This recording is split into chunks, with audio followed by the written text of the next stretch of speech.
CUT प्रवेश परीक्षा के जो परिणाम हैं वो घोषित हो चुके हैं। कैसे दाखिला होगा, छात्रों के भीतर इस वक्त कौन-कौन से सवाल कौन रहे हैं, इन सब का जवाब लेने की कोशिश करेंगे हरनीत गांधी मैम से, जो कि दिल्ली विश्वविद्यालय में एडमिशन की डीन है।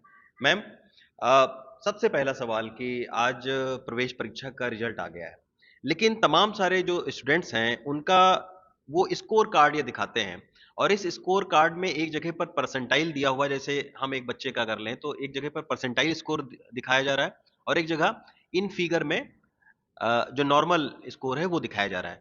तो इन दोनों के बीच में क्या अंतर है और किस नंबर के आधार पर आप लोग दाखिला लेंगे? देखिए, बच्चों के सीयूईटी के स्कोर पार्ट पे जैसा आपने कहा 2 तरीके से उनके स्कोर्स दिख रहे हैं। एक तो दिख रहे हैं परसेंटाइल, ये एक्चुअली इक्वी परसेंटाइल करके है। आप जानते हैं सीयूईटी के जितने भी पेपर्स हुए हैं, ये सारे डिफरेंट सब्जेक्ट्स में हुए हैं।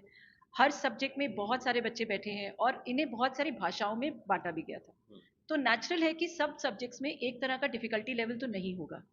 क्योंकि कोई पेपर बहुत सिंपल हो सकता है, कोई डिफ़िकल्ट हो सकता है। तो उस सबको हमें इक्वल करने के लिए मतलब एक साधारण भाषा में बता रही हूँ, बहुत मैथमेटिकली नहीं बता रही हूँ। एक सिंपल भाषा में बता रही हूँ कि उन सबको हमें एक प्लेटफ़ॉर्म पे लाने के लिए मान लीजिए किसी का पेपर बहुत डिफ़िकल्ट था, किसी का बहुत आसान था, उसको एक साधारण लेवल पे लाने के लिए इक्वलाइज़ करने के लिए हम उसे इक्वी परसेंटाइल में कन्वर्ट करते हैं। उसके बाद इक्वी परसेंटाइल में कन्वर्ट करने के बाद एनटीए ने इन्हें एक नॉर्मलाइज़ स्कोर में कन्वर्ट किया है। तो बच्चों के लिए या अभिभावकों के लिए मैं ये कहना चाहूँगी कि आप बहुत अगर मैथमेटिकली उसमें नहीं जाना चाहते तो आपके लिए ये जो नॉर्मलाइज़ स्कोर्स हैं यही इम्पोर्टेंट है। हमारी यूनिवर्सिटी में अब जो एडमिशन्स होंगे वो इन नॉर्मलाइज़ स्कोर्स के आधार पर। तो this is like equivalent to your raw scores. आप रॉ स्कोर्स को जैसे मानेंगे वैसे हम इसको नॉर्मलाइज़ स्कोर को मान लेंगे। तो अच्छा। जितने एडमिशन होंगे वो हमारे इन सब्जेक्ट्स में जो नॉर्मलाइज़ स्कोर्स दिए होंगे इनके आधार पर होगा। अच्छा। हम परसेंटाइल को कैलकुलेट नहीं करेंगे, हम अच्छा, यूज़ परसेंट। करेंगे नॉर्मलाइज़ स्कोर्स को। अच्छा। तो उसकी ज़रूरत नहीं है क्योंकि हर बच्चे के कॉम्बिनेशन अलग होंगे। जैसे हमारा अगर आप इसी बच्चे का जो आप देख रहे हैं इसके सब्जेक्ट्स हैं, इनके हैं इंग्लिश, केमिस्ट्री, मैथमेटिक्स, हाँ। इंग्लिश, केमिस्ट्री, मैथमेटिक्स, फिजिक्स और जनरल टेस्ट। अब ये बच्चा हमारे लिए जो साइंस के सब्जेक्ट्स है उसमें भी एलिजिबल हो सकते हैं। ये हो सकता है हमारे जो आर्ट्स के सब्जेक्ट्स है जैसे history honours, political science honour उसमें भी ये जा सकते हैं।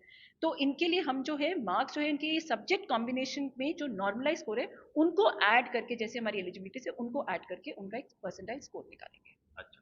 अच्छा मैम, अभी जो सीयूटी का परीक्षा परिणाम निकला है, अगर दिल्ली विश्वविद्यालय की खास तौर पर हम बात करें, तो अब छात्र को क्या करना चाहिए? दाखिला कब तक होंगे? तो हमने हमारा ये जो कॉमन सीट एलोकेशन सिस्टम है दिल्ली यूनिवर्सिटी का वो हमने अभी लॉन्च किया था 12 सितंबर को। शायद बच्चों को ये मालूम ही होगा।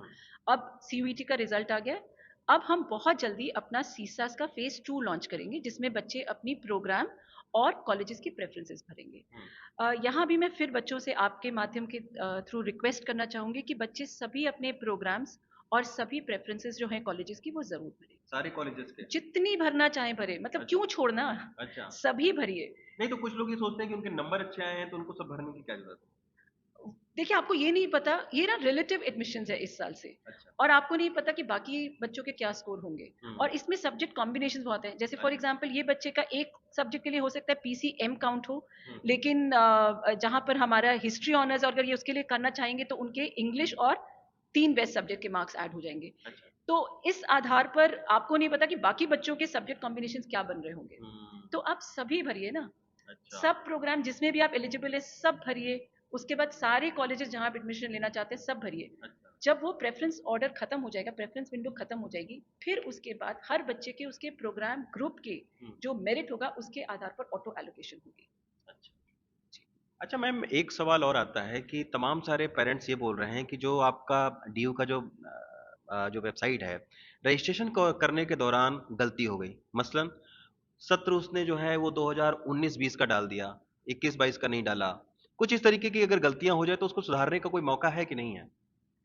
देखिए, वैसे तो गलतियाँ ना करें। हाँ। फॉर्म फिल करने से पहले एक प्रीव्यू विंडो आती है। बहुत संयम से, बहुत ध्यान से फॉर्म फिल करिए। हुँ। 3-4 फ़ील्ड्स तो अनएडिटेबल हैं। हुँ। एक नेम, फ़ोटोग्राफ और सिग्नेचर। वो अच्छा। हम वैसा ही ले रहे हैं जो सीयूईटी में उन्होंने एंटर किया था। इसको तो बच्चे एडिट भी नहीं कर पाएँगे। अच्छा। ये नॉन एडिटेबल बिल्कुल सीयूईटी के डेटा से आ जाएगा। ठीक है। उसके बाद वो अपना पेरेंट्स नेम और अपना एड्रेस, अपना डेट ऑफ बर्थ वो भर रहे हैं। एक बार देखिए हर पेज के बाद हम कहते हैं ऊपर एक बार देख लीजिए। पर्सनल सेक्शन भरने के बाद हम नीचे कहते हैं एक बार पढ़ लीजिए ऊपर ठीक लिखा है, फिर नेक्स्ट पेज पे जाइए, फिर नेक्स्ट पेज पे आप गए आपने भरा, फिर हम पूछते हैं ठीक भरा है एक बार देख लो। सारे खत्म होने के बाद भी अपलोड के बाद फिर हम कहते हैं एक बार प्रीव्यू कर लीजिए, फिर देख लीजिए। ज्यादा बातें प्रिंट आउट निकाल के देख लीजिए, अपने पेरेंट्स के साथ बैठकर एक बार टिक कर लीजिए, क्योंकि हालांकि हम चाहते नहीं कि बच्चे ये गलतियां करें, लेकिन सिस्टम डाउन हो जाता है, कुछ एग्जैक्टली दिक्कत हो मतलब जाती है। देखिए अगर ऐसा होता है तो obviously we are very sensitive, और अगर बच्चे गलती करेंगे तो हमें कुछ ना कुछ तो सोचना ही पड़ता है, हर साल सोचते हैं। लेकिन फिर भी रिक्वेस्ट है कि बहुत ध्यान से संयम से भरे, लास्ट डेट का वेट मत करिए। लास्ट डेट पे फिर they do it in a haste, फिर गलती होने के चांसेस होते हैं। तो लास्ट डेट का वेट मत करिए, आराम से फॉर्म भरिए, किसी को बिठा लीजिए, कोई जल्दबाजी नहीं है। जितने भी आपको डॉक्यूमेंट्स चाहिए उसका एक अलग से फोल्डर बना के तैयार कर लीजिए। अभी दिन है, अभी 21 दिन तक और खुला रहेगा। अच्छा, मतलब आज रिजल्ट सीयूटी का आने के बाद में 21 दिन तक रजिस्ट्रेशन डीयू का खुला रहेगा। अभी तो हम इसे अभी तो हमारा खुला हुआ है, अभी तो 12 खुला को हुआ है। हमने खोला था। अभी हम 2-3 दिन बाद फेज 2 लॉन्च करेंगे, अभी हमने वो लॉन्च नहीं किया है। अच्छा, तो फेज 1 फेज 2 दोनों मिलाकर अभी हम इसको थोड़ा सा नहीं तो अगर चलाएंगे। फेज 1 के अंतर्गत किसी ने रजिस्ट्रेशन नहीं किया है तो कब तक अब होगा? कर लें, बिल्कुल खुला रहेगा। फेज 1 हम बंद नहीं कर रहे हैं, अच्छा, फेज 1 भी चलता रहेगा, फेज फेज 1 2 भी के चल। साथ फेज 1 भी चलता अच्छा, रहेगा। फेज 2 के तहत क्या आप लोग करेंगे? फेज आप 2 में बच्चे अपनी प्रेफरेंसेस का ऑर्डर देंगे, कॉलेज और प्रोग्राम की प्रेफरेंसेस का ऑर्डर देंगे अच्छा। अब फेज 2 में। अच्छा, आज कुछ दिल्ली विश्वविद्यालय ने अपनी ओर से जानकारी कुछ साझा की है बच्चों की सहूलियत के लिए। जी बहुत जल्दी हम एक प्रेस नोट निकालने वाले हैं जिसमें हम कुछ एग्जाम्पल भी दे देंगे कि किस तरह से आपका मार्क्स कैलकुलेट होंगे, अच्छा, और कुछ शेड्यूल भी निकालने की कोशिश में है। तो मैम थोड़ा सा अगर जानकारी दे पाएँ कि मार्क्स कैसे कैलकुलेट करेंगे आप लोग? मार्क्स कैसे, क्या जैसे इस बच्चे का आपने बताया, हुँ, इनके पास थी इंग्लिश। इनके पास है इंग्लिश, केमिस्ट्री, मैथमेटिक्स, फिजिक्स और जनरल टेस्ट। हाँ और साइंस के सब्जेक्ट लेते हुए भी ये दाखिला लेना चाहते हैं बीए ऑनर्स में। ठीक है। हाँ, अब देखिए इनके जो स्कोर कार्ड है उसमें नॉर्मलाइज स्कोर देखते हैं। तो मान लीजिए ये बीए ऑनर्स हिस्ट्री करना चाहते हैं, तो इनके इंग्लिश को तो हम कंसिडर करें क्योंकि इन्होंने लैंग्वेज एक ही दी है। तो एक लैंग्वेज में हमारे से पास सिर्फ एक ही ऑप्शन बचता है इंग्लिश लेने का, हमने इंग्लिश ले ली। उसके बाद इनके 3 सब्जेक्ट्स जो केमिस्ट्री, मैथ्स और फिजिक्स है, उसमें से सबसे बढ़िया अंक है इनके केमिस्ट्री के। नहीं, इनके पास तो है ही 3, तो इन तीनों को ही कंसिडर करना पड़ेगा। अच्छा, हिस्ट्री चौथा था तो मैं कुछ ऑप्शन देती। हाँ, तो इनका जो मेरिट बनेगा बीए ऑनर्स हिस्ट्री के लिए वो है इंग्लिश, केमिस्ट्री, मैथ्स और फिजिक्स। ये तो सिंपल केस था। अच्छा। हाँ, और एक मैं आपको बता देती हूँ, हुँ, दूसरा जो आपका आप यहाँ बच्चे जानना चाहेंगे वो है अगर ये बीए प्रोग्राम में लेना चाहते हैं, क्योंकि इनके पास जनरल टेस्ट भी है। हुँ, अगर ये बीए प्रोग्राम में लेना चाहते हैं तो इनके 2 कॉम्बिनेशन बनेंगे।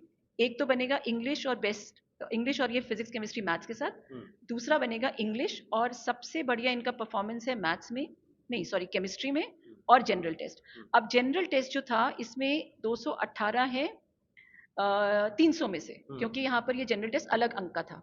तो हम थोड़ा सा प्रोरेशन करेंगे इन तीनों के मार्क्स को ऐड करके, यानी इंग्लिश, केमिस्ट्री और जनरल टेस्ट, इन तीनों के मार्क्स को ऐड करके फिर हम प्रोरेशन करेंगे।